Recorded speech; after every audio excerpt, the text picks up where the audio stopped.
Alright everyone, welcome back to another Star Wars Galaxy of Heroes video with Fat Phil, and today we have our channel life account update for December 2025.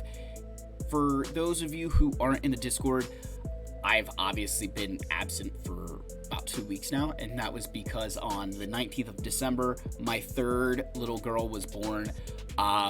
She came even sooner than we were expecting. Her initial due date was January 11th.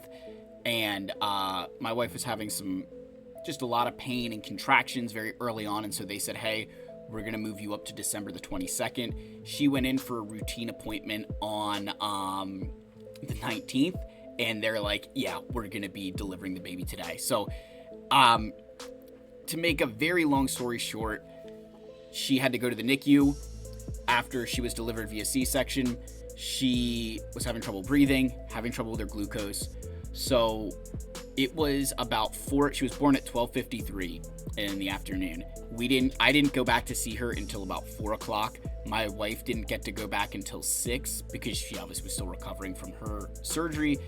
So that was she stayed in the NICU for 2 nights, and then she got to come in our room with us, and then we actually got to go home on Monday the 22nd. So just kind of a lot that had happened all at once there to kind of really just summarize it as quickly as I can. She's doing great now. My wife Kirsten, she's doing great too. So we're all, the Fat Phil family is all home. We're doing okay. It's just been a whirlwind of events. We had just gotten new floors done on the 18th. So we just had barely gotten our house back in order on the night of the 18th. And then the next day we're like, okay, we'll do that. Over the weekend, we'll do some more stuff, and then we'll be ready for Stella on the 22nd. And then here she is, arriving early. And it kind of worked out because I think had all that stuff happened with her on her initial due date, we would have missed Christmas. So I think, in a way, it was God's plan to work out. So we're very blessed, very fortunate. Appreciate everybody who's reached out and, was praying for me and my wife and, the kids. We really appreciate it, guys. We're so lucky to have another kid. We do not take that for granted. We love our children. So with that, we're going to get in here. We're going to talk about our account, talk about where we're going for 2026, wrapping up what we did in 2025. Again, guys, subscribe. I know I've been gone for a little bit. Got to make sure I get somebody to go back and hit that button. So appreciate it, guys. Let's get in here. Let's talk about the account.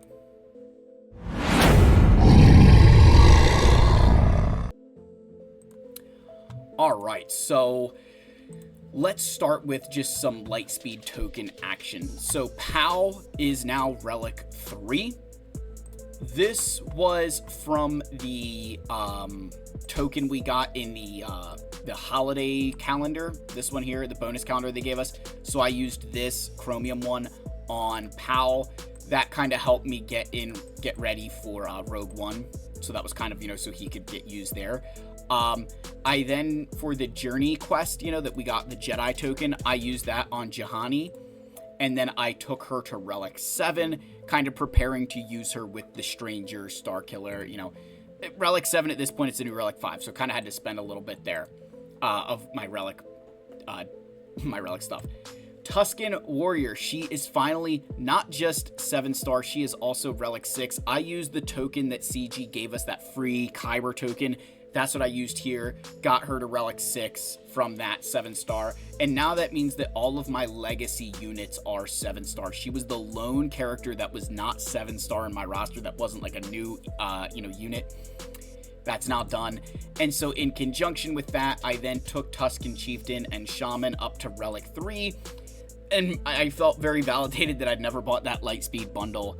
Because I had, the materials to do it. They're only Relic 3 right now. I could bump them to 5 if I really wanted to. I don't have that itch yet. I don't have that, overwhelming need to do that Relic upgrade yet. So, feeling pretty good about where they sit at the moment.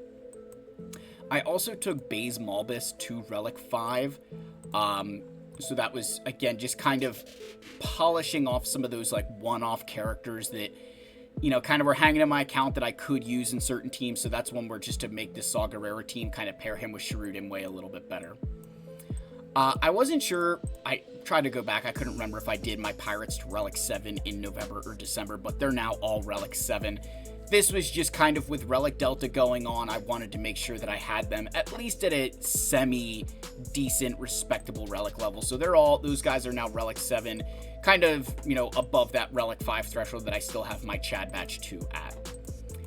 In terms of other upgrades that we did, I took Han Solo to Relic 9. That was for territory battle operations, so kind of getting ready for a new path, and we needed a Relic 9 Han Solo. And then kind of continuing with some additional Relic upgrades, I took the rest of my Inquisitors to Relic 8. So Grand Inquisitor, 5th Brother, 7th, and 8th are all now Relic 8. That was for the Haven-class medical station special mission. It's very easy. You do not need Merrick nor his Omicron. It's with this squad, it's so easy. So that's been just nice for my guild. It was something I'd wanted to do, and I'm glad I finally got that done. In terms of other Relic upgrades, I took the Sith Triumvirate plus Talon and Savage all up to Relic 7. Relic 5 just wasn't cutting it for this team anymore. They definitely felt underwhelming at that Relic level, especially with the teams I was often bringing them up against. So having them at Relic 7 feels a bit stable, kind of combat that Relic Delta a bit. So happy to have this, especially now in 5v5. Continuing on with some Relic 7s, Basilishan Fallen, Skiffguard Lando, Embo, and Bo-Katan Kryze. Again, kind of similar to just some of those teams, some of those characters that I'd been lagging on a bit, kind of bringing them all up to Relic 7. Again, mitigating Delta as much as we can, and just filling some of those gaps that were existing in this account just from all the various changes that had taken place where I was starting to work on things and something else happens. Finally had the Relic resources to be able to kind of spread into these characters and get them over that finish line. So that was some further upgrades that felt really, really good. And then I did Relic 3 Bodhi, just to kind of pair him with Pal in the Rogue One.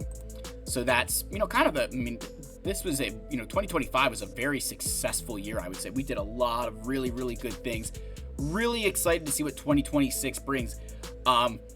I'll be curious if I can top. I'm sure I'll probably be able to top the amount of relics I did, but it was definitely, we definitely did a lot of Relic 9s, a lot of Relic 8s, and I'll be curious if I can keep this pace up. I'm legitimately not sure if that will be the case or not. So, in terms of shards, so ships, the Rogue One, we are doing really well there. I am doing refreshes on that, so I do a 25 crystal refresh there every day. We've been getting some good drops on that, especially with the double and triple drops we had over the holidays. And then my era units, we are continuing to take them to 5-star. Asajj level 52, everybody else level 51, trying to never have more than a delta of 1 between all of their levels. My biggest bottleneck with this right now is just the era currency. I've got the materials, I just don't have as much of this currency as I need. So we're working towards that. It just is a lot. That is the one area that I've been struggling with the most. I'm not sure if you guys have similar complaints as a lighter spender. I've not bought any of those materials.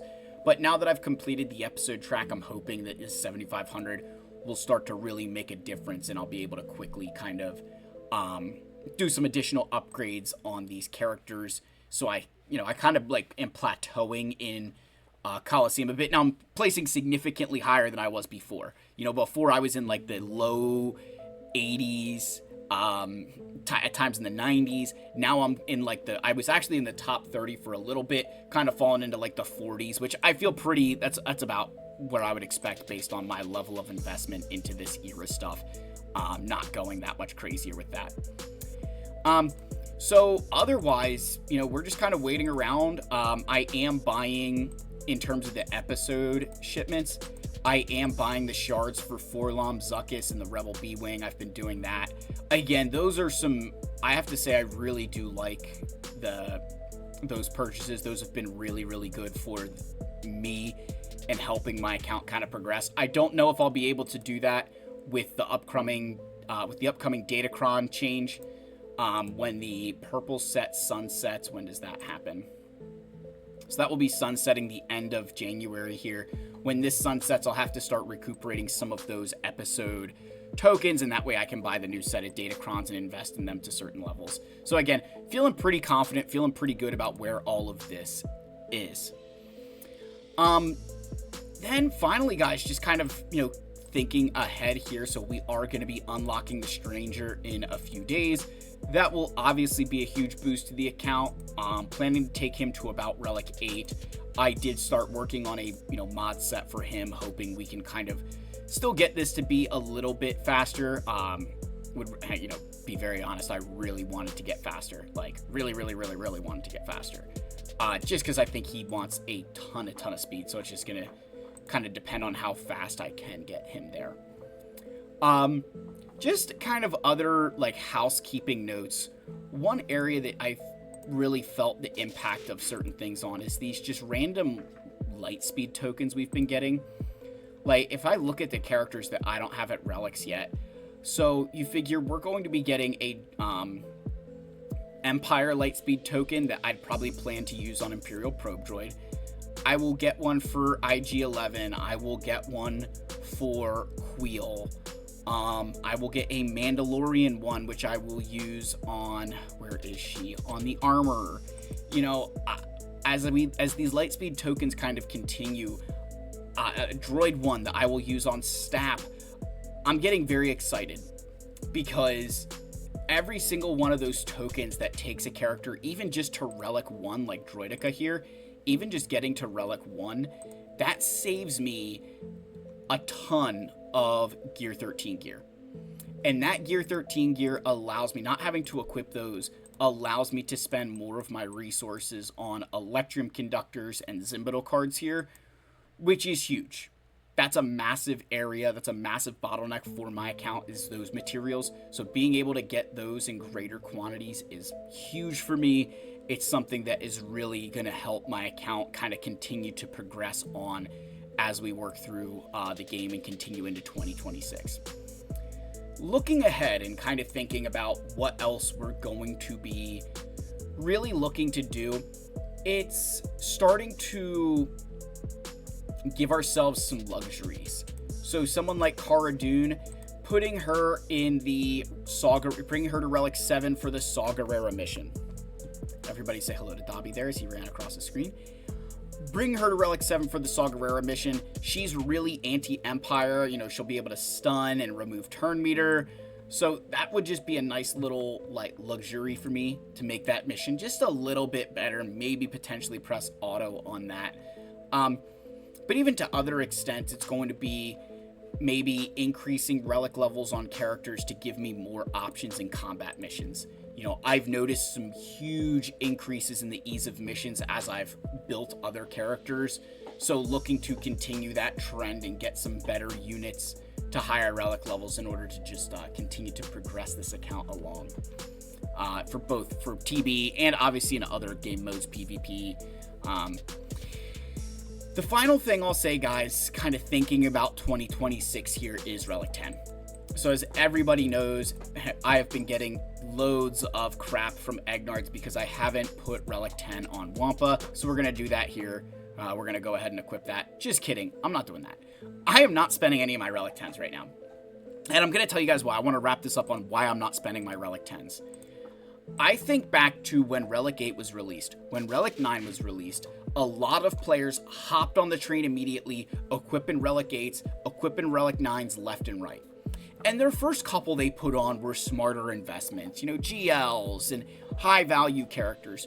But as time went on, they started equipping them to people where you kind of just scratch your head and you're like, is that really, long-term smart? Was that a good choice?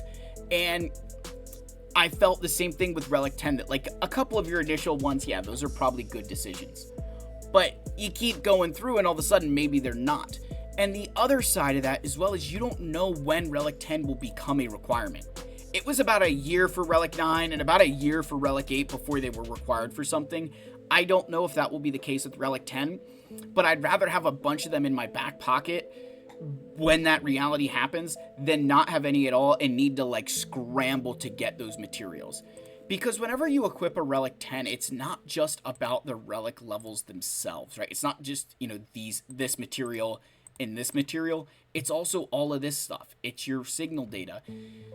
The more of that you spend, that's keeping you from getting Relic 8. That's keeping you from getting Relic 9, where a single or a couple Relic 10s might not have as much of an impact as having a bunch of extra Relic 8s and being able to overcome Relic Delta in other situations. So that's kind of why I'm holding on, is I want to wait to see what the impact is. I feel a lot of guys have rushed and done Darth Revan to Relic 9 for like Fleet Arena. I've got a bunch of guys who've done it, and to a certain extent, it's great, right? They get a very easy,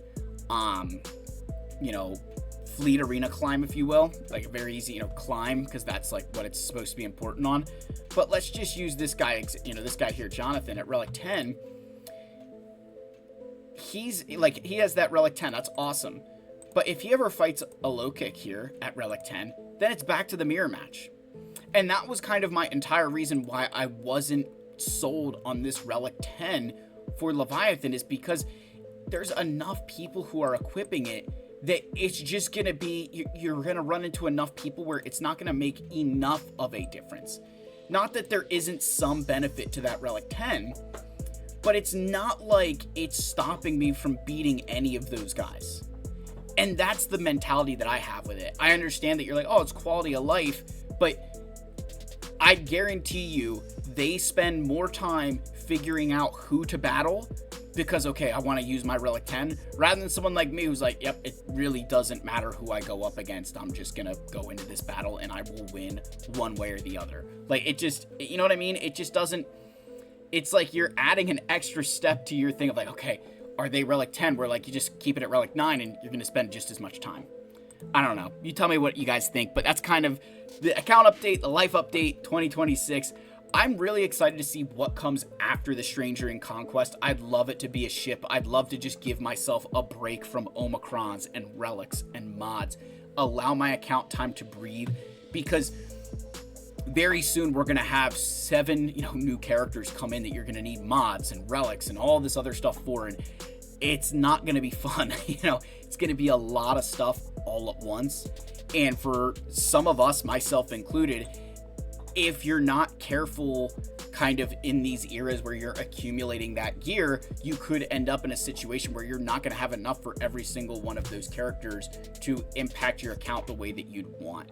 So I want to kind of throw that out there. I'm curious to see how this all pans out. Again, stay tuned. I don't know when my next video will be, just with, kids, life, and everything else, as it is a Friday, but let me know your guys' thoughts down below. I love you all. May the Force be with you, and I'll see you in the next one. Cheers, my friends.